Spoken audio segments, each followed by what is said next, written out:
I want to stop for a minute and talk about presidential rhetoric, and David Zarefsky is really useful here. David Zarefsky studies presidential rhetoric, and he says that rhetoric is intimately involved in the successful exercise of presidential leadership. Presidents lead by giving voice to a view of the world that offers audiences different and better ways of seeing their own situation. And this is exactly what Davis is doing. He's, we're patriots. I'm a leader who's willing to lead you even though I might make mistakes.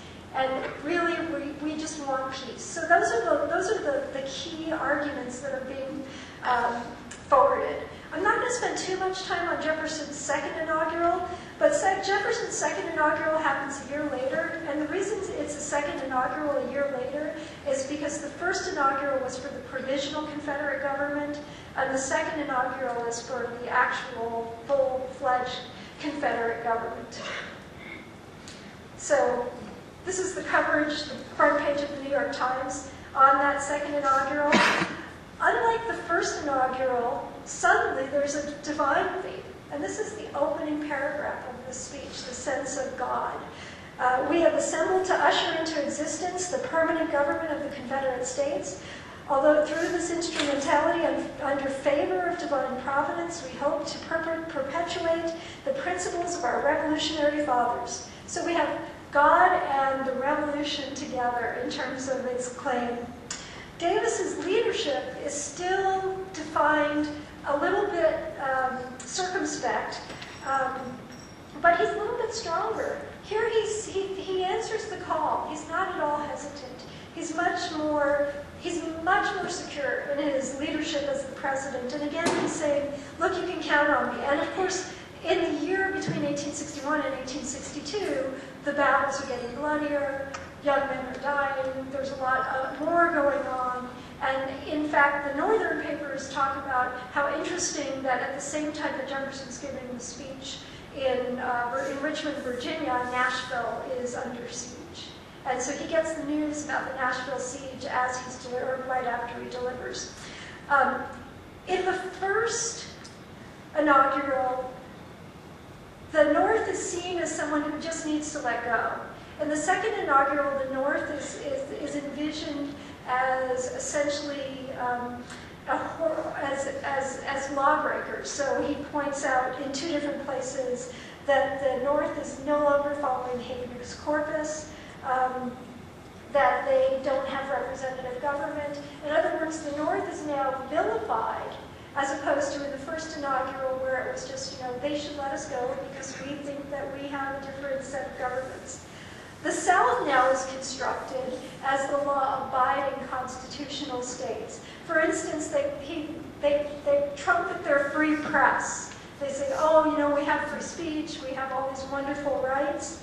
And essentially that they are the true descendants of the patriots. And so there's the sense that they are the true and legitimate government of the United States. There's no longer the sense that these two governments can coexist. And so Davis's rhetoric at this point has gotten to the point where it is an us versus them instead of we can all get along really well.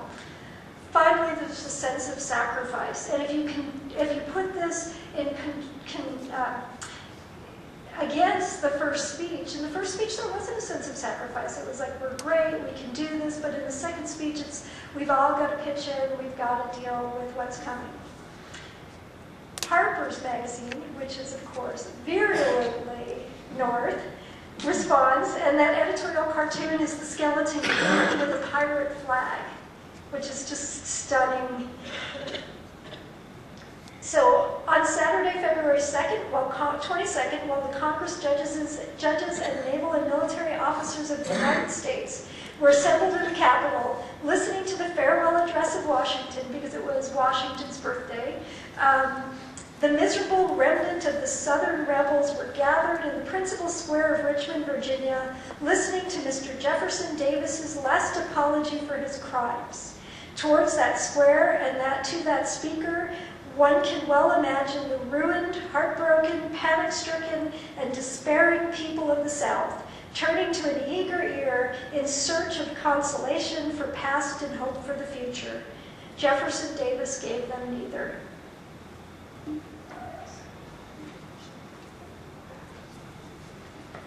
All right, that moves on to Lincoln's first inaugural. 1861, imagine this if you're president, you've been elected, and within months, a civil war is about to begin. And so we talked about audience initially, and Lincoln's audience for this inaugural isn't the United States or the Union, it's the South and the Confederacy. Imagine a Democratic president in his inaugural, someday her inaugural, addressing only Republicans. It would seem to be an odd choice, but given the exigence, historical circumstances, this actually made sense. As you can see in the image, the Capitol building is under construction. Isn't that a wonderful metaphor for what's actually taking place here? There's some famous iconic language in this particular speech. You can see in particular the better angels of our nature. How many times have you heard that?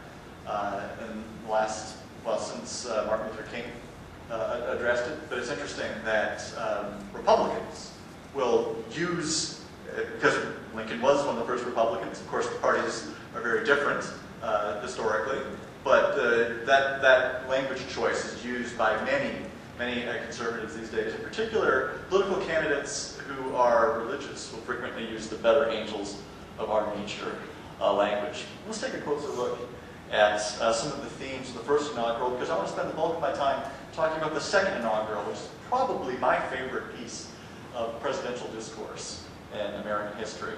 Again, as I mentioned before, this speech is primarily directed to the Confederacy. You know, you're elected, it's this proud moment, and he primarily addresses those folks who didn't vote for him, those folks who despise him. The first theme that we talk about is that he promised to hold, occupy, and possess the property and places belonging to the government. That was the Union. So basically saying, don't tread on me, don't tread on us, because we will defend ourselves. That gets us to the third point there. He says, we won't attack you, but if you cross that threshold, if you cross the border, we will respond in kind. The second point I think is interesting too, that he declared that the Union was undissolvable, and thus secession was impossible. Well, what does that mean? It really comes down to this notion of republicanism, right? Small r. What exactly did that mean? Especially in 1861. Well, Lincoln's own language there at the top is instructive. A majority, held in restraint by constitutional checks and limitations, and always changing easily with deliberate changes of popular opinions and sentiments, is the only true sovereign of a free people.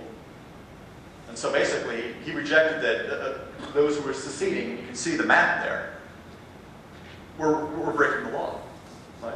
This is an affront to republicanism.